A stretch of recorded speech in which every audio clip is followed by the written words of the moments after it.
नमस्कार, the wire में आपका स्वागत है। मैं हूं आरफा खानम शेरवानी। लोकसभा चुनाव के लिए अब कुछ ही हफ्ते का वक्त बाकी है। ऐसे में जो सुप्रीम कोर्ट से फैसला आया है, खासकर इलेक्टोरल बॉन्ड्स को लेकर, उस पर चर्चा तो बहुत हो रही है, लेकिन इसके साथ साथ एक वाक्य में ही दूसरी बात भी कह दी जाती है कि हाँ, इस तरह से जो खर्चा है, जिस तरह से इलीगल तरीके से रिश्वत ली जा रही थी या लीगल रिश्वत ली जा रही थी, उससे भाजपा को नुकसान तो होगा, लेकिन दूसरी तरफ जो हिंदुत्व का घोड़ा है उस पर सवार होकर अब की बार 400 पार जो नरेंद्र मोदी कह रहे हैं कि पूरा देश तैयार हो रहा है नरेंद्र मोदी 3.0 के लिए। लेकिन जब हिंदुत्व की राजनीति की बात होती है तो उसके साथ साथ ये भी कहना जरूरी है कि इस राजनीति का पहला शिकार भारत के मुसलमान हैं, यानी एंटी मुस्लिम पॉलिटिक्स, मुसलमानों के विरोध में जो राजनीति है उसी से हिंदुत्व का ये पूरा जो दानव है वो पनपता है। अब यहाँ सवाल ये पैदा हो रहा है कि अब जो चुनाव होने वाले हैं उसमें क्या भूमिका रहेगी मुस्लिम वोटर की, और अगर नरेंद्र मोदी फिर से चुन के आते हैं और जिस तरह से भाजपा और आरएसएस इनकी जो ताकत है, जिस तरह से इनको बल मिल रहा है, ऐसे में भविष्य क्या है भारत के मुसलमानों का। मेरे साथ बातचीत करने के लिए बेहद खास मेहमान मौजूद हैं इस वक्त। SQR इलियास साहब, जो कि all India Muslim personal law board के स्पोक्स पर्सन हैं और एग्जीक्यूटिव मेंबर भी हैं। इसके अलावा वेलफेयर पार्टी ऑफ इंडिया से भी जुड़े हुए हैं। लेकिन इनकी कई पहचानों में से एक पहचान ये भी है कि ये उमर खालिद के पिता हैं। मैं इनको तब से जानती हूँ, लगभग 2 दशकों से भी ज़्यादा से, जब इनको एक मुस्लिम सोशल एक्टिविस्ट की तरह हम देखा करते थे और मुस्लिम मुद्दों पे अक्सर मैं उनसे बातचीत किया करती थी।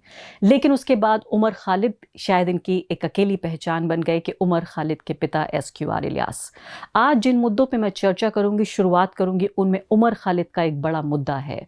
वो मुद्दा यह है कि उमर खालिद एक ऐसा बहादुर और ऐसा नौजवान जो 2020 से, सितंबर 2020 से जो शख्स जेल में है, 3 साल से भी ज़्यादा का वक्त उनको गुजर चुका है। आपको मालूम है जो UAPA के तहत जो दिल्ली दंगों से जुड़ा हुआ केस था, तब उमर खालिद को गिरफ्तार किया गया था। लगातार जब भी उमर खालिद का केस अदालत में सुनवाई के लिए आता है, यानी अदालत में उनकी जो ज़मानत की अर्जी है सुनवाई के लिए आती है, पूरे देश की निगाहें टिकी रहती हैं, लेकिन फिर भी उनको अभी तक बेल नहीं मिल पाई है। अभी ताज़ा खबर ये है कुछ ही घंटों पहले की, कुछ 2 दिन पहले की, वो ये कि उमर खालिद के जो पिता हैं, उनके जो वकील हैं, उन्होंने उनकी याचिका को सुप्रीम कोर्ट ऑफ इंडिया से विड्रॉ करके लोअर कोर्ट में उन्होंने दाखिल कर दिया है।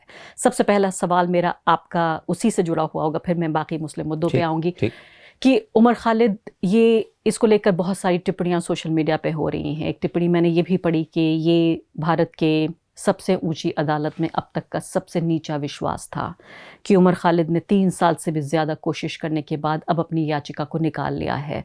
क्या वाकई ये वजह थी कि आपका ट्रस्ट नहीं था? नहीं, ट्रस्ट की बात के अलावा असल महसूस ये हो रहा था कि मई 2023 से केस शुरू हुआ था सुप्रीम कोर्ट में। 14 बार एडजर्नमेंट हुआ है और हर बार कोई ना कोई वजह होती थी। लेकिन ऐसा महसूस हो रहा था कि हर बार जो है हम ये महसूस करते थे कि अदालत के अंदर बेंच चेंज हो जाया करती थी, लेकिन पिछली 4-6-7 बार से जो है लगातार एक ही बेंच आ रही है, लेकिन वो हमेशा मामला टलता जा रहा था। इस दरमियान हमने महसूस किया, हमारे वकील के साथ बात हुई, उन्होंने महसूस किया कि भाई अब निचली अदालतों के एटमॉस्फेयर में कुछ तब्दीली हो रही है, बजाय सुप्रीम कोर्ट के हम फिर से एक बार सफ़र अपना नीचे से शुरू करते हैं। तो अदालत में वकील ने भी ये बात कही कि हमने कुछ चेंज सिनेरियो के अंदर हम फिर से एक बार नीचे सफ़र शुरू करना चाहते हैं। हमारा अंदाज़ा ये है कि देखिए, असल में इस केस में अगर आप गौर से पढ़ेंगे तो ये पूरा फैब्रिकेटेड केस है। कोई सब्सटेंशियल प्रूफ नहीं है उमर के ख़िलाफ़। जो इल्ज़ाम है कि यहाँ दिल्ली दंगे हुए थे, उमर उसका मास्टरमाइंड था। उमर उन तारीख़ों में दिल्ली में था ही नहीं, वो बिहार के दौरा कर रहा था CAA की मूवमेंट के अंदर। फिर ये कि उस पर जो इल्ज़ाम आयद किया गया था, वो एक तकरीर थी जो वेलफेयर पार्टी ऑफ इंडिया के एक प्रोग्राम में दी गई थी अमरावती, महाराष्ट्र में। उस तकरीर का एक जुमला कोट किया था कि अगर ट्रंप आएंगे तो हम ये करेंगे। तो हमने ये बात पूछी अदालत में कि आपको ये जुमला कहाँ से मिला? तो उन्होंने ये कहा कि हमने रिपब्लिक टीवी से लिया। जब रिपब्लिक टीवी से पूछा गया भाई आपने ये जुमला कहाँ से उठाया, वो पूरी तकरीर आपने कवर की क्या? 20 मिनट की तकरीर थी। उन्होंने कहा नहीं, हमने अमित मालविया के ट्वीट से लिया। तो आप अंदाज़ा लगाइए कि जिसको आप बुनियाद बना रहे हैं इसकी कि भाई उसने कहा था कि जब ट्रंप आएंगे तो हम उनके सामने ये बताएंगे हिंदुस्तान का लोकतंत्र कैसे बदल रहा है, ये है वो है। आप उसमें अच्छा, वो पूरी तकरीर को हमारे वकील ने कोर्ट में सुना दिया। आप ये बताइए 20 मिनट की तकरीर में कौन सी चीज़ ऑब्जेक्शनेबल है और कौन सी चीज़ कनेक्ट करती है दिल्ली दंगों से? लेकिन अदालत ने कोई जवाब नहीं दिया। आप जानते हैं कि उमर की बेल की एप्लीकेशन, उमर जो जो पहली चार्जशीट आई थी 17,000 पेज की चार्जशीट थी, उसमें उमर का नाम नहीं था। 2002 के में दंगे फरवरी में हुए थे और उसके बाद ही इमीडिएटली कुछ लोगों को गिरफ्तार किया गया था, लेकिन उमर को गिरफ्तार किया गया सितंबर 2020 में। और फिर सप्लीमेंट्री चार्जशीट में उमर का नाम है और उसको मास्टरमाइंड आप बता रहे हैं। और फिर दूसरी बात ये कि इसमें सूरत हाल ये है कि अब तक कई चार्जशीट आ चुकी है और अभी भी अदालत में चार्जेस फ्रेम नहीं हुए हैं, और हर बार सरकारी वकील ये कहता है कि नहीं, ये केस अभी शुरू है और भी चार्जेस आ सकते हैं, मतलब आप चार्जशीट हम और दाखिल कर सकते हैं। इस दरमियान में हमने मूव किया अदालत में, उसमें बेल के लिए 1.5 साल तक बहस हुई है। यूएपीए के केस के अंदर आपको साबित करना पड़ता है कि आप मुजरिम नहीं हैं, पुलिस को साबित नहीं करना पड़ता है। 1.5 साल तक बहस हुई। 1.5 साल के बाद एक जुमले का जवाब आया, प्राइमा फेसा केस है इसलिए बेल नहीं मिल सकती। उसके बाद हमने हाई कोर्ट में मूव किया। हाई कोर्ट में बेंच वही थी जिस बेंच ने इसी एफआईआर के तहत में 3 लोगों को पहले बेल दे दिया था, देवांगना कालिता को और आसिफ तन्हा को, और 3 लोगों को बेल मिल चुकी थी। हमारा अंदाजा था कि शायद उमर को बेल मिल जाएगी। 6 महीने बहस चली।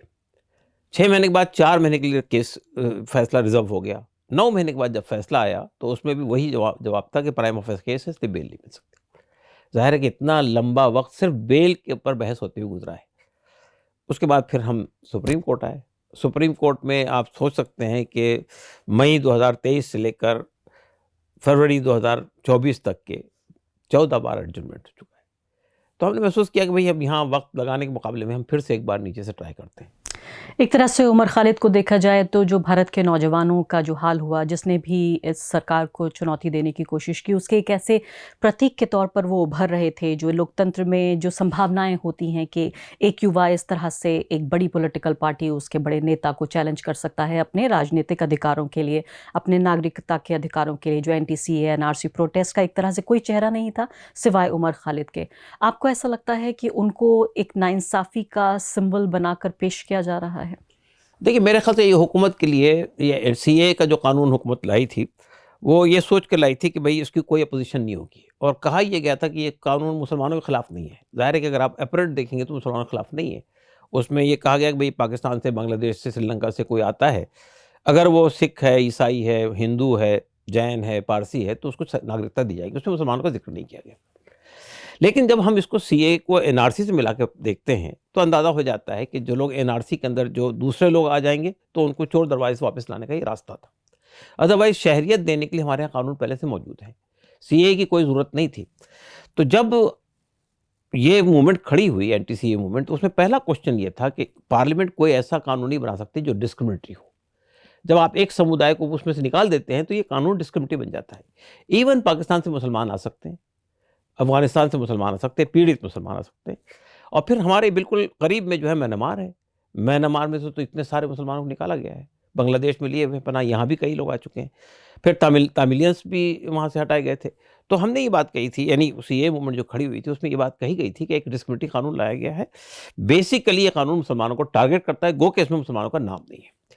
तो ये जो मूवमेंट खड़ी हुई थी, मैं समझता हूँ कि हिंदुस्तानी तारीख की बहुत ही शानदार मूवमेंट थी कि इतने एक, यानी कुछ लड़कों ने शुरू की, उसके बाद फिर लेडीज़ आ गई, महिलाएं आ गई, शाहीन बाग खड़े हुए। तकरीबन पूरे हिंदुस्तान में 287 मुकामात पर शाहीन बाग थे और उमर इसमें मेन फिगर बन गए थे। हर जगह उनको बुलाया जा रहा था, हर जगह वो इस पे बात कर रहे थे। कैसे बने ऐसे? नहीं, असल में देखिए, उमर की खूबी यह है कि उसने कभी भी कोई अनकॉन्स्टिट्यूशनल बात नहीं कही है। कॉन्स्टिट्यूशन के फ्रेमवर्क में ही बात करता रहा है वो हमेशा से। आप उमर की उससे पहले की लाइफ देखिए कि जब वो जेएनयू में पढ़ता था तो उसको पहली बार उसको जो लोकप्रियता मिली थी, या उसको जो वो मिली थी, पॉपुलैरिटी मिली थी, वो एक प्रोग्राम से मिली थी। वो प्रोग्राम बहुत छोटा सा प्रोग्राम था। वो प्रोग्राम था एक कंट्री विदाउट पोस्ट ऑफिस, जिसमें कश्मीरियों की जो हालत है उसको दर्शाया गया था कि कश्मीरी किस सूरत हाल से गुजर रहे हैं। उसके बाद जो कुछ हुआ वो आपके सामने वाक़यात। उसके बाद हम ये देखते हैं कि उमर ड्यूरिंग एजुकेशन यहाँ पढ़ते हुए उसने कई बार कई प्रोटेस्ट में, जंतर मंतर पे आप उसको हमेशा देखेंगे, चाहे वो प्रोटेस्ट आपके दलितों के बारे में हो, चाहे ट्राइबल्स के बारे में हो, चाहे किसानों के बारे में हो, किसी भी पीड़ित तबके के बारे में उमर खालिद को बल्कि उनकी पीएचडी भी आदिवासियों पर है। और पीएचडी भी आदिवासियों पर थी खास तौर से। और आदिवासियों पर पीएचडी करते वक्त उमर खालिद खुद झारखंड गए, कई दिन वहाँ रह कर आए, उनकी पीड़ा देखी, वो किस से गुजर रहे हैं, और उस चीज़ को उसमें दर्शाया गया। उनकी जब हमारी मुलाकात बाद में उनकी सुपरवाइज़र से हुई, उमर को जब पीएचडी मिल गई थी, तो हम उनके सुपरवाइज़र से मिलने गए थे उनको धन्यवाद करने के लिए। वो बहुत भावुक हो गई कि हमने ऐसा स्टूडेंट नहीं देखा है।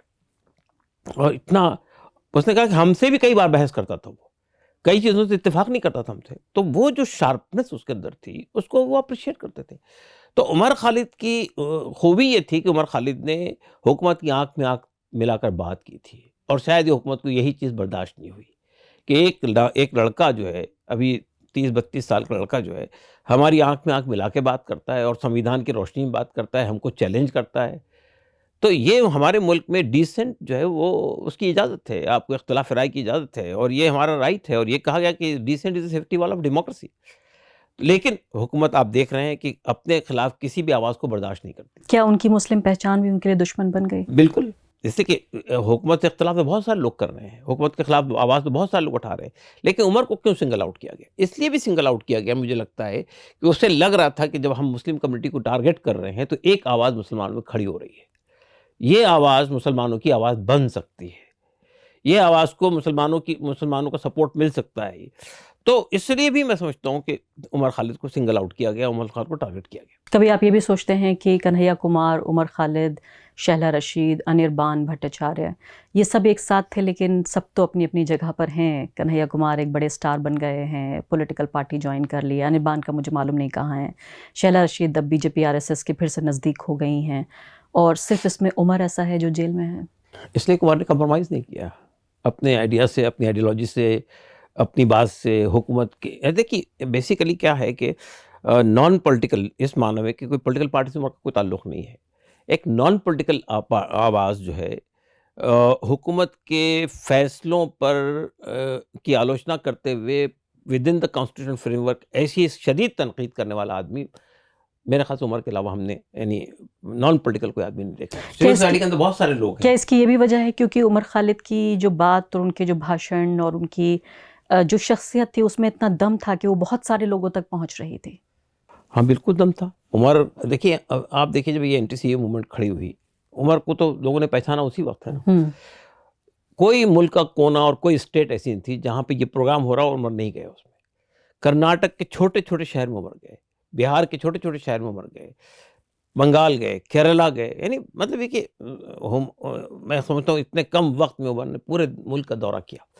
और दूसरी बात है कि देखिए आप अंदाज़ा लगाइए कि भाई ये उमर खालिद जब यहाँ एक कॉन्स्टिट्यूशन में एक प्रोग्राम में जा रहे थे मिलने के लिए किसी से, तो वहाँ पर उन पे हमला हुआ और बिल्कुल करीब से गोली मारी गई। तो अल्लाह का शुक्र हुआ कि वो पिस्तौल नहीं चल सका, वो अटक गई गोली, बच गए उमर खालिद। लेकिन आप जानते हैं कि उन जिस आदमी ने गोली मारी थी वो गिरफ्तार हुआ, आज बाहर है, उसके खिलाफ कोई आप कार्रवाई नहीं। तो तजुर्बेकार आदमी हैं, एक उम्र भी आपकी गुजरी है। आपने देखा है कि भारतीय मुसलमान की एक हद तय है कि वो किस हद तक जा सकता है, किस हद तक सरकार की आलोचना कर सकता है, कितना लोहा ले सकता है। क्या आपने कभी उमर को ये समझाने की कोशिश की कि तुम बहुत ज़्यादा आगे निकल रहे हो या इतनी बहादुरी तुम्हारे लिए ठीक नहीं है? मेरे ख्याल से ऐसी कोई हमने ज़रूरत महसूस नहीं की, इसलिए कि हमारा ख्याल ये था कि देखिए जिस सूरत हाल से हम गुज़र रहे हैं उसमें हमें हुकूमत से तो लड़ना ही पड़ेगा। यानी हुकूमत से मुराद ये है कि जो भी हमारे साथ इनजस्टिस हो उसके खिलाफ आवाज़ उठानी पड़ेगी। अगर कोई आदमी आगे बढ़ रहा है, आवाज़ उठा रहा है, तो ठीक है, बहुत अच्छी बात है। हमने कभी रोकने की कोशिश नहीं की। नहीं की। ना मैंने कोशिश की, ना हमारी वाइफ ने कोशिश की। उन्होंने भी नहीं की, उनकी माँ ने भी। मुझे ये बताइए कि जब से उमर जेल गए तब से लेकर अब 3 साढ़े 3 साल तक का जो सफ़र है, इसमें कई लम्हे ऐसे भी आए होंगे जब आपने हिम्मत खोई होगी। कैसा रहा ये पूरा सफ़र आपका अब तक? देखिए हाँ, मैं तो नहीं कह सकता हूँ कि कभी मैंने इस पहलू से गौर किया कि हमारी हिम्मत जवाब दे रही हो। लेकिन कई बार ऐसा हुआ है कि उनकी वालिदा थोड़ा भावुक हो जाती थी बात करते हुए। तो जेल से तकरीबन हर हफ्ते वीडियो कॉन्फ्रेंसिंग बात होती है 10-15 मिनट के लिए। कभी-कभी हम लोग कोर्ट में भी जाते हैं, वहाँ मुलाकात हो जाती है। तो हर बार उमर ने उनकी वालिदा को, उनकी माँ को तस्कीन दी कि तसल्ली दी कि भाई घबराने की कोई ज़रूरत नहीं है, मैं बिल्कुल ठीक हूँ, कोई परेशानी की बात नहीं है। तो वो ये परेशान होती थी कि सर्दी का ज़माना है, इतनी कड़ाके की सर्दी है, तुम बिल्कुल खुले में पड़े हो, क्या होता है? उन्होंने कहा, नहीं-नहीं कुछ नहीं होता है। गर्मी जब होती है तो कहते भाई कोई बात नहीं आप परेशान मत होइए, मैं 6-6 बार नहा लेता हूँ। और रूटीन मतलब उमर खालिद की एक ही ख़्वाहिश होती थी कि मुझे किताबें भेजिए। वो खुद बुक्स माँगाता था कि भई ये बुक्स भेजिए और हम भेजते थे उसे। तकरीबन आप सोच सकते हैं कि इन 3 साढ़े 3 साल में उसने 150 किताबें पढ़ ली है अब तक के। तो यानी ऐसा नहीं हो रहा है कि वहाँ उसका वक़्त ज़ाय हो रहा है। वहाँ भी उसने ताल्लुकात लोगों से बना लिए हैं। तो हमें मेरे ख़्याल से ऐसा महसूस देखिए असल मसला ये है कि उमर खालिद हमारे फैमिली के अर्निंग मेंबर नहीं थे। अभी उन्होंने शायद पीएचडी कंप्लीट की थी, पीएचडी तो बाद में ही अवार्ड हुई उनके जेल जाने के बाद उनको मिली। तो वो फैमिली का अर्निंग मेंबर नहीं थे, लेकिन हम बहुत सारे लोगों को देखते हैं जो उमर के साथ गिरफ्तार हुए। कोई फैमिली का earning member, sole earning member है, उस फैमिली के साथ मसाइल खड़े हो गए हैं। कुछ कोई आदमी यानी फैमिली उस पे पूरी तरह डिपेंडेंट है, ऐसे बहुत सारे लोग हैं। सैफ खालिद जैसे लोग भी हैं, छोटे सैफ बच्चे हैं उनके। खालिद हाँ। सैफी के छोटे-छोटे बच्चे हैं। तो ज़ाहिर बात है कि ये इन लोगों के जो मसाइल हैं, हम देखते हैं, मिलते हैं, जाते हैं, उनको तसल्ली देते हैं। तो हमें महसूस हो रहा है कि और उमर खालिद साथ में मैंने ये भी बात देखा है, जब भी वो अदालत में आते हैं, अपने तमाम साथियों से जो अलग-अलग जेलों में बंद हैं, उनसे मिलते हैं, उनकी खैरियत पूछते हैं, उनको तसल्ली देते हैं। तो लीडरशिप की वो क्वालिटीज़ हमने इसी एज में उसके अंदर देखी है, जो कि बड़े-बड़े लोगों में नहीं होती है। अब उमर खालिद का केस देखते हुए जैसे आपने कहा कि एक उदाहरण बनाने की कोशिश की बाकी लोगों को भी, देखो अगर आवाज़ इस तरह से उठाओगे, खासकर एक मुसलमान बन के इस तरह से सरकार से सवाल पूछोगे तो ये तुम्हारा हाल होगा। आपको लगता है कि एक पूरी जनरेशन जो उमर खालिद को एक इंस्पिरेशन की तरह देखती रही, अब उनके इतना लंबा जेल में चले जाने और उम्मीद भी, अब देखिए नए सिरे से आप पूरा सफ़र शुरू कर रहे हैं कि लोअर कोर्ट से अब शुरू करेंगे। आपको लगता है कि वो हतोत्साहित हुए होंगे, उनकी हिम्मत कम हुई होगी उस जनरेशन की जो उसको इंस्पिरेशन की तरह देख रही थी? मुझे लगता है ऐसा नहीं हुआ है। उसकी वजह ये है कि मुझे मुल्क के मुख्तलिफ इलाकों में दौरा करने का मौका मिलता है। हर जगह मुझसे एक ही सवाल होता है कि उमर कैसे? मैं अमेरिका गया था। अमेरिका के जिन-जिन शहरों में मैं गया हूँ, हर जगह लोगों ने ये सवाल किया। इसमें आपके पार्लियामेंट जो है वहाँ की, यानी हाउस कॉमन में, इसमें वहाँ वहाँ मेरी 2-3 कमेटियों के साथ मीटिंग हुई। वहाँ भी लोगों ने ये पूछा। आप जानते हैं कि उमर खालिद पे एक दुनिया के तकरीबन 200 प्रोमिनेंट लोगों ने एक बयान दिया था, हुकूमत को ख़त लिखा था, उसमें नाम चॉम्स्की भी थे। हुँ। और ये कहा था कि भई इसको छोड़िए, ये तो यानी एक टैलेंटेड लड़के को आपने अंदर जेल में ला रखा है, ये एसेट है हमारे देश का, हमारे मुल्क का एसेट है। मुझे अफ़सोस के साथ ये कहना पड़ता है कि ये हुकूमत जो है अपनी मुखालिफत, यानी लोगों की मुखालिफत में अपने टैलेंटेड लोगों को ज़ाया कर रही है। उमर जो है वो बेसिकली सिर्फ़ मुसलमानों की आवाज़ नहीं है, मुल्क के जितने दबे, पिसे, कुचले, परेशान हाल लोग हैं, उनकी आवाज़ है वो। अगर आज ये बाहर होता तो उमर शायद ये किसान मूवमेंट के अंदर खड़ा होता। अगर आज यहाँ बाहर होता तो ये आदिवासियों के साथ जो कुछ हो रहा है उनके साथ खड़ा होता उमर खालिद। तो उमर बेसिकली, उमर ने अपने लिए देखिए, उमर की ख़ुसूसियत ये थी कि उमर ने पासपोर्ट नहीं बनाया। हमारे घर में हर एक के पास पासपोर्ट है। उमर ने पासपोर्ट नहीं बनाया, मुझे देश से बाहर नहीं जाना है, मुझे यहाँ पे मार्जिनलाइज़्ड लोगों के लिए काम करना है। तो यानी मतलब जब उमर जब जेएनयू में पढ़ रहे थे, उस ज़माने में जब वो कुछ दिन के लिए एब्सकॉन्डिंग हो गए थे, जब वो केस चल रहा था वहाँ पे, तो उस मौके पर हमारा गोदी मीडिया तरह-तरह की बात कर रहा था कि ये कई बार पाकिस्तान गया है और उसने इतनी हज़ार कॉल अपने से की है और बहुत सारी बात। तो मैं गया मीडिया के ऊपर पे, एक लाइव टेलीकास्ट, लाइव इंटरव्यू मुझसे लिया उन्होंने। तो उसमें यही सवाल किया कि भई आप ये बताइए कि उमर खालिद इतनी बार पाकिस्तान गए। मैंने कहा जिस आदमी के पास पासपोर्ट ही नहीं है, वो कैसे पाकिस्तान जा सकता है? पहली बार मीडिया के ज़रिए लोगों को मालूम हुआ कि उस आदमी के पास पासपोर्ट ही नहीं है। पासपोर्ट ही नहीं है। तो इस तरह की बातें फैलाई जा रही थी। तो मैं कह रहा हूँ कि असल में उसने एक अपने लिए एक वो मैं समझता हूँ कि ये बात पैदा कर ली थी कि नहीं, मुझे इसी मुल्क में रहना है और इस मुल्क के जो मार्जिनलाइज़्ड लोग हैं, उन पर काम करना है। आप देखिए, उससे आप गुफ्तगू करिए किसी भी सब्जेक्ट के ऊपर में, पॉवर्टी पे बात कर लीजिए, पॉलिटिकल रिप्रेजेंटेशन पे बात कर लीजिए या एम्प्लॉयमेंट बात कर लीजिए, हर चीज़ के बारे में वो अपडेटेड है पूरी तरह से, हर चीज़ के बारे में। आज भी जब जेल के अंदर बैठा हुआ है, तो जितनी समस्याएँ देश के अंदर हैं, उन सब उस पर यानी बुक्स मंगाकर, पेपर लेकर, टीवी देखकर, टीवी भी उसके पास में है, तो वो देखकर वो पूरी तरह से अपडेटेड रहता है कि क्या हो रहा है देश के अंदर। तो मैं समझता हूँ कि और हमें कोई, यानी इस पूरे साढ़े 3 साल के अंदर मैंने एक वक़्त भी ऐसा नहीं देखा है कि उस पर कोई मायूसी तारी हुई। हाँ, अलबत्ता ये हुआ था कि जिस वक़्त उसकी बहन की शादी के लिए 8 दिन के लिए जब वो घर आया था, इतने सारे लोगों से वक्त वक्त मुलाकात हो गई, जितने बिछड़े हुए लोग थे। हालाँकि उस वक़्त बहुत सारी कंडीशंस लगी हुई थी। शादी में भी बहुत कम लोगों को हमने बुलाया था उसी वक़्त। लेकिन फिर भी जितने लोगों से मुलाकात हुई, उसके बाद जब दोबारा जाने का वक़्त आया, तो उस वक़्त वो थोड़ी देर के लिए वो परेशानी का वास हुआ था। लेकिन फिर भी उसके बाद कोई बात नहीं, फिर चलता फिर से रहेगा। हो गया। उमर खालिद के बहाने ये भी बात करते हैं जो भारतीय मुसलमानों की इस वक्त हालत है। अक्सर ये कहा जाता है कि भारतीय मुसलमान हमेशा से मजलूम था, पहले भी डिस्क्रिमिनेशन होता था, अब क्या बदल गया? क्या बदला है पिछले 10 साल में मुसलमानों के लिए? देखिए, पहले जो कुछ होता था, बाद में यानी भारतीय जनता पार्टी के आने से पहले कांग्रेस के दौर में भी बहुत सारी चीज़ें हुई है। लेकिन वो चीज़ें जो होती थी, वो हम ये कह सकते हैं कि वो पॉलिटिकल पार्टियों का अपॉर्चुनिज़्म था कि मुसलमानों को हमेशा एक खौफ की हालत में रखना है ताकि उनसे हम वोट ले सकें। लेकिन कोई एजेंडे के तहत कुछ नहीं होता था। ये जो पार्टी आई है वेलफेयर आपकी भारतीय जनता पार्टी, इस पार्टी का एक बिल्कुल यानी सोचा समझा एजेंडा है। और ये सोचा समझा एजेंडा सिर्फ पार्टी का नहीं है, वह जहाँ से प्रेरणा लेते हैं आरएसएस, वहाँ सोचा समझा बनता है। उनकी आप गुरु गोलवार की किताबें देख लीजिए, हर जगह उन्होंने सिंगल आउट करके मुसलमानों को टारगेट किया है। तो ये जो कुछ हो रहा है, बहुत सिस्टमेटिक तरीके से मुसलमानों के खिलाफ कार्रवाई हो रही है, चाहे लिंचिंग के वाक़यात हो, चाहे एनआरसी और उसके ज़रिए उनकी सिटीज़नशिप ख़त्म करने की कोशिशें हों, मदरसों पर हमले हो, मस्जिदों पर लगातार हमले किए जा रहे हैं। पहले बाबरी मस्जिद का मसला हुआ, उसके बाद फिर अब ज्ञान वापी मस्जिद है, यहाँ सुनहरी मस्जिद है, मथुरा की ईदगाह है, अभी उत्तराखंड के अंदर भी हल्द्वानी में मस्जिद शहीद कर दी गई। तो और फिर इसके बाद कभी लव जहाद के नाम से, कभी बिज़नेस जहाद के नाम से, कभी जो है उत्तराखंड के अंदर अब ये बात भी हो रही है इस दरमियान में कि मुसलमानों को बायकॉट किया जाए, उनसे बिज़नेस नहीं किया जाए, उनसे सामान नहीं खरीदा जाए। फिर ये कि कभी कभी हिजाब के खिलाफ कार्रवाई हो रही है। तो बहुत ही सिस्टमेटिक ढंग से जो है एक-एक करके मुसलमानों को टारगेट किया जा रहा है। तो ये अच्छा, फिर दूसरी बात ये कि देखिए, पूरे मुल्क में अगर आप देखेंगे तो मुसलमानों को एक विलेन के तौर पे पेश किया जाता है। इन्होंने अपने दौर हुकूमत में ज़बरदस्ती लोगों को कन्वर्ट करवाया, या मस्जिदें मंदिर तोड़े, मस्जिदें तामीर की, इस तरह का प्रोपगंडा लगातार किया जा रहा है। तो एक आप देखिए, एक ऐसी हमारे मुल्क में हिंदू और मुसलमान सदियों से साथ रह रहे हैं, और साथ रह रहे हैं। अंग्रेज़ों के आने से पहले बहुत अच्छे ताल्लुकात थे। अंग्रेज़ों ने बीज बोया था और उस बीज को इन्होंने परवान चढ़ाया, बीजेपी और आरएसएस ने। बदकिस्मती से हमारे मुल्क की सियासत जो है वो अब सियासत जो है वो किसी आइडियोलॉजी की बुनियाद पर नहीं चल रही है। आप देख रहे हैं किस तरह से हमारी सियासी पार्टियाँ आज इस खेमे में खड़ी है, कल उस खेमे में चली जाती है। कल तक लोग सेकुलर थे, रातों रात जो है कम्युनल हो जाते हैं। कभी कम्युनल थे, वहाँ से निकल के सेकुलर बन जाते हैं। तो ये जो हिंदुस्तान की सियासत जो है बगैर किसी डायरेक्शन के आगे बढ़ रही है, और सिर्फ एक ही मात्र लक्ष्य रहता है, किसी तरह सत्ता में आना है या किसी तरह से हमको पार्लियामेंट असेंबली में पहुँचना है।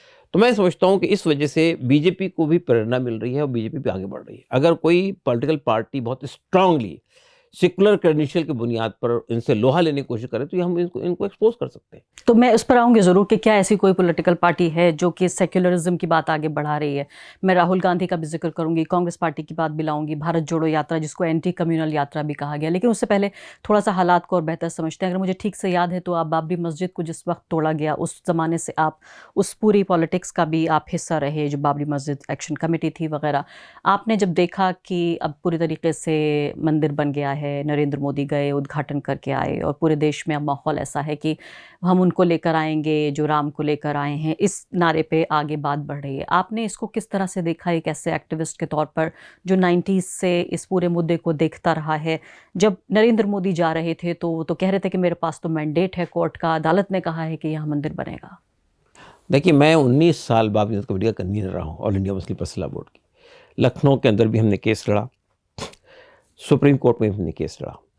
बुनियादी बात ये थी, इस केस में फैसला यकीनन सुप्रीम कोर्ट में हमारे खिलाफ हुआ है, लेकिन अगर आप सुप्रीम कोर्ट के फैसले को उठाकर देखेंगे तो मुसलमानों के स्टैंड को को उसने तक़वियत पहुंचाई है। मिसाल के तौर पे हम पे ये इल्ज़ाम था मुसलमानों पर कि मुसलमानों ने एक मंदिर को तोड़ के मस्जिद बनाई है, और मंदिर भी राम जन्मभूमि, यानी जहाँ पे राम पैदा हुए थे उस जन्मभूमि के मंदिर को तोड़ के बनाई।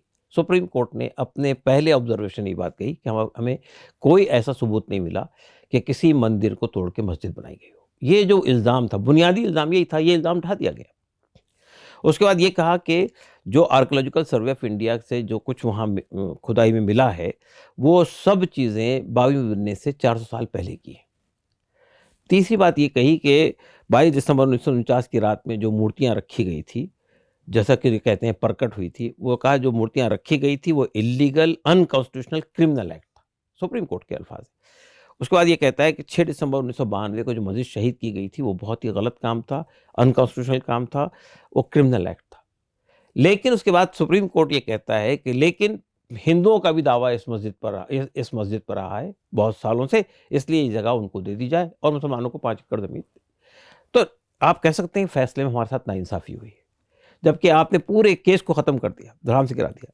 कोई एक आदमी हिंदुस्तान में ऐसा नहीं मिला, इनके जो लोग तहरीक चला रहे थे, कि भाई हमारा जो दावा था वो गलत साबित हो गया सुप्रीम कोर्ट से, इसलिए हम इससे विड्रॉ करते हैं। एक बात। दूसरी बात ये देखिए, मैं बता रहा हूँ आपको कि ये जब ये केस लखनऊ बेंच में चल रहा था, उस लखनऊ बेंच में जब खुदाई हो रही थी आर्कियोलॉजिकल सर्वे ऑफ इंडिया की ज़रिए से, मुझे वहाँ जाने का मौका मिला। उस खुदाई में जो चीज़ें मिली हैं, जिसको रिपोर्ट नहीं किया गया, तो उसके बाद जो रिपोर्ट सबमिट की है अदालत में आर्कियोलॉजिकल सर्वे ऑफ इंडिया ने, उस पर हमने 10 प्रोमिनेंट आर्कियोलॉजिस्ट इंडिया के जो हैं, शिरीन मूसवी और इस तरह के जो लोग थे, उन सब को बहैसियत विटनेस के पेश किया उसमें, और उन्होंने उस पूरी रिपोर्ट की धज्जियां उड़ा दी। यही वजह है कि लखनऊ बेंच यानी इलाहाबाद का कोर्ट का जो फैसला आया उसमें उसका कोई जिक्र नहीं है, उस पर कोई टिप्पणी नहीं है। सुप्रीम कोर्ट में आके ये टिप्पणी है कि उसने जो कुछ निकाला उसमें से वो चीज़ें 22 में बनने से 4 साल पहले की है। चलिए, ये सफ़र तो तय हुआ जितना हुआ, लेकिन नरेंद्र मोदी जिस तरह से गए, जैसे उन्होंने, आपको लगता है कि ये उन्हें फ़ायदा पहुंचेगा? क्योंकि देखिए, उनका तो ये प्रॉमिस था, वो कहेंगे हमने तो ये वादा किया था, हमने तो 1980 के दशक में 86 में इस बात को शामिल कर लिया था। 1986 में लाल कृष्ण आडवाणी ने जो उनका अपना वादा था कि हम इसमें यहाँ मंदिर बनाएंगे, तो वो तो कहते हैं हमने एक्शन पूरा कर लिया। अब यहाँ सवाल ये पैदा हो रहा है कि अब ज्ञानवापी को लेकर जो अभी कंटेस्टेशन हो रहा है, ये कह रहे हैं कि भाई मथुरा, काशी, अयोध्या, ये तीनों आप हमें दे दीजिए और मुसलमान इससे अपनी शांति हासिल कर लेंगे। क्यों नहीं कर लेते मुसलमान ऐसा? देखिए, असल में बाबरी मस्जिद के वक्त भी ये प्रपोजल हमारे सामने आया था शंकराचार्य के जरिए से, जैन सरस्वती जो शंकराचार्य थे वहाँ से, उन्होंने ये प्रपोजल दिया था।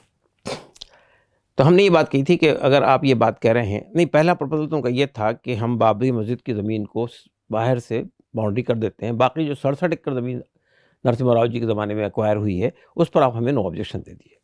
तो हमने उनसे कहा 2 चीज़ें आप हमें सब दीजिए, एक तो ये कि आप ये बताइए कि सपोज़ और उन्होंने ये भी कहा था अगर फैसला आपके हक़ में होगा तो मस्जिद आप ले लीजिएगा, फैसला हमारे हक़ में होगा तो हम उसको शामिल कर लेंगे अपने मंदिर में। तो हमने कहा ठीक है, अगर फैसला हमारे हक़ में होता है तो आप वो उसका जो आप कहते थे कि हम वहीं उसकी जो मेंबर है वहीं पर उसका वो होगा, गर्भगृह होगा, तो गर्भगृह दूसरी सूरत में आप कहाँ बनाएँगे उसका हमको प्लान दे दीजिए, नंबर 1। दूसरी बात ये कि हमने कहा आरएसएस और विष्णु परिषद से आप रिटर्न में एफिडेविट दे दीजिए कि इस बात से वो भी मुत्तफ़िक़ हैं। तो उन्होंने कहा हम देते हैं, लेकिन उसने नहीं दिया। उसके बाद दोबारा उन्होंने ख़त भेजा था 1 साल के बाद, तो उसमें उन्होंने कहा नहीं बाबरी मस्जिद आप दे दीजिए और फिर देखिए मथुरा और काशी के ऊपर से हम अपना दावा हटा वापस लेंगे। ले लेंगे, इस तरह की बातें उन्होंने कही थी। हमने कहा भाई पहले आपने एक प्रपोज़ल दिया था और हमने उस पर आपसे सवाल किया था, तो आपने वो नहीं दिया। अगर आप उस प्रपोज़ल पे कायम हैं पिछले वाले पे, तो आप दे दिए। उसके बाद जब उन्होंने उसका जवाब दिया, उस जवाब में उन्होंने कहा देखिए मैं आपको बहुत शराफ़त से कह रहा हूँ, बाबरी मस्जिद दे दीजिए, वो जगह दे दीजिए हमको, नहीं तो फिर आपको काशी और मथुरा भी छोड़ना पड़ेगा और उसके बाद जो कुछ होगा मुल्क के अंदर उस सब के लिए आप रिस्पॉन्सिबल हो। तो एक तरह से धमकी दी। देखिए, मेरा कहना ये है कि असल में ये जो मौजूदा हुकूमत है, ये हुकूमत ये कहती है कि हम इस मुल्क में हिंदू राष्ट्र बनाना चाहते हैं, या हमारी आइडियोलॉजी हिंदुत्व की आइडियोलॉजी, लेकिन उसकी कोई परिभाषा या उसका कोई मैनिफेस्टो उनके सामने नहीं है। वो हम देख रहे हैं कि पिछले 10 साल से सिर्फ एक ही एजेंडे पे काम कर रहे हैं, वो एजेंडा है नफ़रत की राजनीति, कि नफ़रत पैदा करो हिंदू और मुसलमानों में। अदरवाइज़ आप देखिए कि ये आए थे 2014 में ये कह के कि सबका साथ, सबका विकास, सबका विश्वास, ये कहा था कि 2000 जॉब देंगे, 2 करोड़ जॉब देंगे, और ये बहुत सारे वादे किए थे। जब 5 साल के बाद वो वादे पूरे नहीं हुए, तो फिर 2019 में उनके सामने एक और मुद्दा आ गया, वो था पुलवामा। मैं ये कहना चाहता हूँ कि असल चीज़ तो ये है कि आपने, और आज जो है वो मंदिर के इशू को लेकर आके मैदान में आ रहे हैं कि राम मंदिर हमने बना दिया। हम, किसी ने आपको राम मंदिर बनाने के लिए भेजा था? अगर आप 2014 की बात करेंगे तो लोगों ने इसलिए भेजा था कि आप अनएम्प्लॉयड जो यूथ थे वो समझ रहे थे कि हमारे लिए जॉब क्रिएट होंगे, 2 करोड़ जॉब हर साल, तो अंदाज़ा सोचिए 10 साल में कितना होता है। फिर ये होगा और ये होगा, ये वो चीज़ थी जिस पर आपको दिया गया था। लेकिन इस 10 साल का अचीवमेंट क्या है आपके पास? कुछ नहीं है।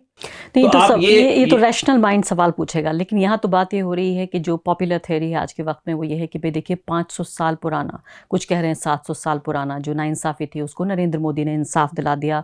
और उन्होंने न सिर्फ कि वो खुद ये कह रहे हैं कि भाई हमने न सिर्फ कि वो लाभार्थी जो हैं उनमें श्री राम भी शामिल हो गए कि उनको भी पक्का घर मिल गया। तो एक तरफ ये पॉलिटिक्स है, एक तरफ आप रैशनैलिटी की बात कर रहे हैं कि देखिए ये तो दौर ही अलग है, ये तो बिल्कुल उस गौरव का दौर है जिसको वापस नरेंद्र मोदी हिंदू गौरव को लेकर आए हैं।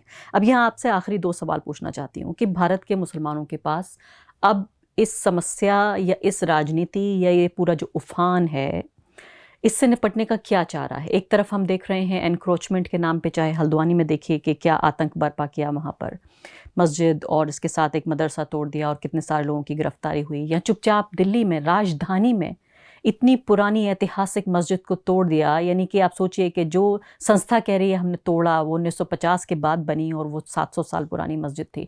तो ऐसे कहीं ना कहीं जो इस तरह के झगड़े के और जो इस तरह के बिंदु हैं वो उभार के लेकर आएंगे जिससे लोगों में ध्रुवीकरण पैदा हो। तो अभी जो फिलहाल चुनाव होने जा रहा है, पहली बात उसे आप किस तरह से देख रहे हैं और भारतीय मुसलमानों के लिए राजनीति को अप्रोच करने का क्या तरीका है? देखिए, असल में मसला ये है कि इस देश की जनता के सामने ये समझना कि हमारे देश की जनता 2 हिस्सों में बढ़ गई है कंप्लीटली, और मेजॉरिटी जो है वो बीजेपी साथ खड़ी होगी, ये बात सही नहीं है। नहीं है, बिल्कुल सही नहीं है। देखिए 2014 में इनको जो मैंडेट मिला था वो 31% वोट था। टोटल वोट जो मिला था उसका 31% वोट बीजेपी मिला था। 2019 में वो बढ़ के 37% हुआ, और वो उस वक्त की बात है जब तमाम पार्टियां अलग अलग खेमों में बटी हुई थी। लेकिन आज वो सब पार्टियां एक प्लेटफॉर्म पर है जिसको इंडिया अलायंस कहते हैं। गो के वो उतना कम्पैक्ट नहीं है, उसके अंदर भी बहुत सारी चीज़ें मुझे लगता है कि मार्च अप्रैल तक तो अलायंस नाम की कोई चीज़ बचेगी नहीं। लेकिन फिर भी मैं ये कह रहा हूँ आपसे कि एक चीज़ तो ये है। दूसरी बात मुझे ये कहना है कि मुझे जो शिकायत है सेकुलर पार्टियों से वो ये है कि वो लड़ाई को बीजेपी के खेमे में जाकर लड़ने की कोशिश कर रही है।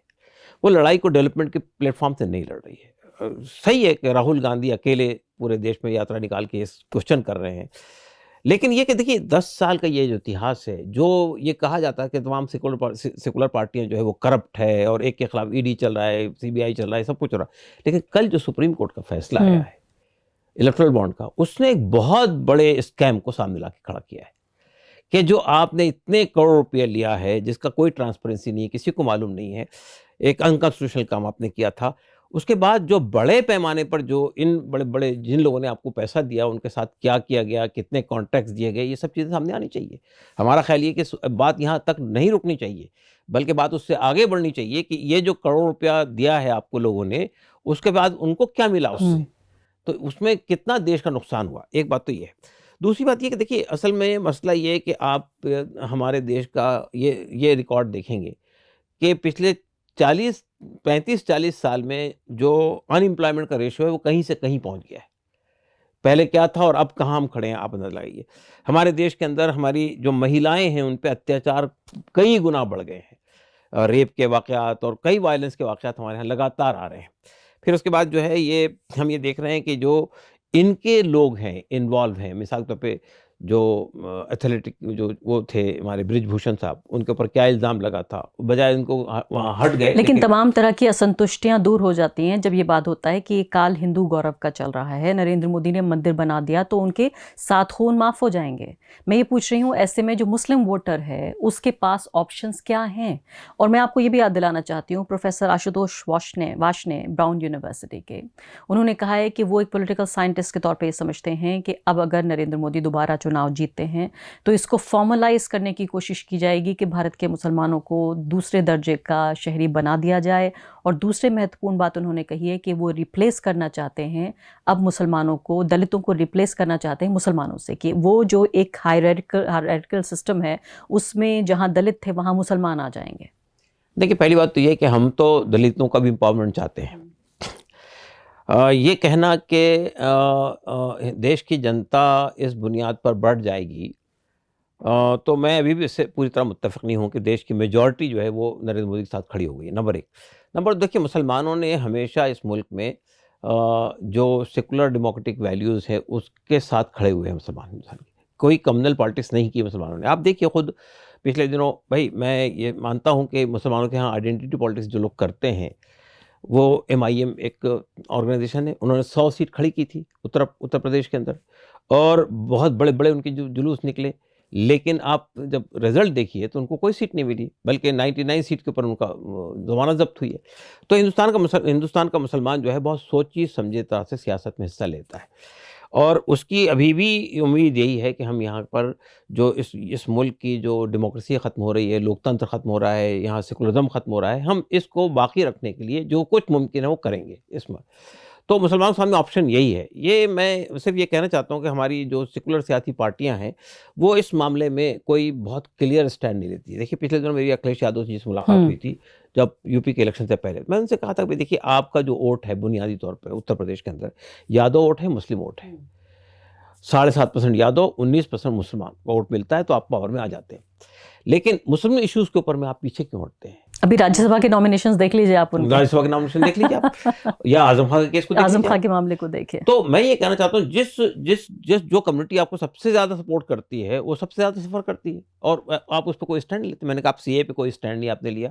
वो उस वक़्त बहुत वो हो गए कि नहीं, ऐसा नहीं है, मैंने कहा था। लेकिन मैं कह रहा हूँ सूरत हाल ऑलमोस्ट ऐसे ही है।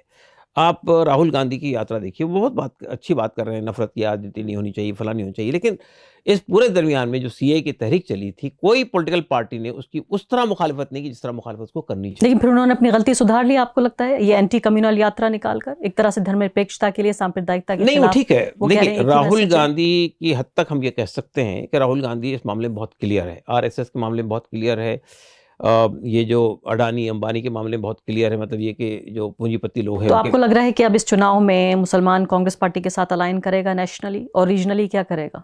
नहीं, आप ये कह सकते हैं कांग्रेस पार्टी तो ऑल ओवर इंडिया नहीं है, लेकिन मुसलमान जो है वो सेकुलर पार्टी को सपोर्ट करेगा। सपोर्ट करेगा सेक्युलर पॉलिटिक्स में, रीजनल पार्टियों को सपोर्ट करेंगे जहां जहां रीजनल पार्टियां मजबूत हैं। लेकिन ये भी जो बार बार थियरी है कि हम सिर्फ उस पार्टी को हम वोट देंगे जो बीजेपी को हरा सकती है, आपको लगता है इस चुनाव में फिर से वही थियरी काम करेगी? देखिए, बीजेपी को हराने वाली बात नहीं है। बुनियादी तौर पे बात यह है कि इस मुल्क में लोकतंत्र बाकी रहेगा या नहीं बाकी रहेगा, इस मुल्क में सेकुलरिज्म बाकी रहेगा या नहीं बाकी रहेगा, इस मुल्क में डाइवर्सिटीज़ बाकी रहेगी या नहीं बाकी रहेगी। क्योंकि देखिए, ये जिस तरह से उत्तराखंड का UCC लाया गया है, वो उस पर तो बहुत लंबी गुफ्तगू की ज़रूरत है। वो किसी के हक़ में नहीं है, ना मुसलमानों के हक़ में, ना हिंदुओं के हक़ में है, बल्कि वो एक वेस्टर्न वैल्यूज़ को यहाँ पे स्थापित करने की कोशिश कर रहा है। लेकिन और बहुत सारी बातें उस बारे में कही जा सकती है। तो हमारा कहना है कि मुसलमानों ने ये फ़ैसला किया है कि देखिए हम, और यही वजह है कि देखिए मुसलमान की पूरी ज़बान में, बयान में, पूरे इसमें कहीं को आपको कम कहीं नज़र नहीं आएगा। ये और बात है कि वो उन चीज़ों पर खड़े होते हैं, जैसे हिजाब के मामले पे खड़े हुए या UCC के मामले में खड़े हुए। लेकिन UCC में सिर्फ मुसलमान नहीं है, सिख भी साथ में हैं, दलित भी साथ में हैं, आदिवासी भी साथ में हैं, जैनीज़ भी आपके ईसाई भी साथ में। मुझे ख़त्म करना है इंटरव्यू, बस आखिरी बात यही आपसे पूछना चाहती हूँ कि अब जो वोट डालने की चॉइस आएगी, तो अभी आपको क्या चॉइस नज़र आ रही है मुस्लिम समुदाय के सामने?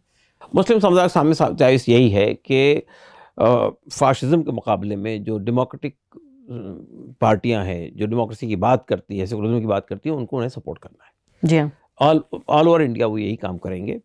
चाहे मोदी साहब पसमानदा की बुनियाद पर तोड़ने की कोशिश करें मुसलमानों को, या किसी और बुनियाद पर तोड़ने की कोशिश करो, इस तरह से, या इस तरह से वो मुसलमानों के दाव में आने वाले नहीं है। देखिए, बुनियादी तौर पे हम देखिए, मुसलमानों का ये इतिहास रहा है, ये मुल्क को आज़ाद कराने की बात हो या इस पूरे मुल्क के अंदर, मुसलमान कोई बाहर से आई हुई तबका नहीं है। खुद RSS के सरबराह मोहन भागवत साहब से, इससे पहले सुदर्शन साहब से बात हो रही थी, तो उन्होंने ये कहा था कि 99% मुसलमान यहीं के कन्वर्टेड हैं। तो जब आप ये मानते हैं, तो फिर आप मुसलमानों को एक अछूत बनाकर, टारगेट करके ये जो हरकत कर रहे हैं सिर्फ राजनीतिक फ़ायदों के लिए, तो ये बिल्कुल गलत बात है। तो मुसलमान बुनियादी तौर पर इंतखाब इलेक्शन में उन्हीं ताकतों को सपोर्ट करेगा जो इस यानी आप कह सकते हैं फासीवादी, और यानी आप कह सकते हैं कि साहब जो देश के हित में काम करने वाले लोग नहीं हैं, उनके मुखालिफत में जो भी खड़ा होगा उसकी हिमायत में खड़े होंगे। बहुत बहुत शुक्रिया आपका SQ अल्लाह साहब हमसे बातचीत करने के लिए। तो फिलहाल दर्शकों को हम बताना चाहते हैं कि किस तरह से लगातार हम ये इंटरव्यू की अपनी सीरीज़ जारी रखेंगे लोकसभा चुनाव के मद्देनज़र। फिलहाल इस इंटरव्यू देखने के लिए बहुत बहुत शुक्रिया। द वायर के और वीडियोस देखने के लिए सब्सक्राइब करें और बेल आइकन पर क्लिक करें।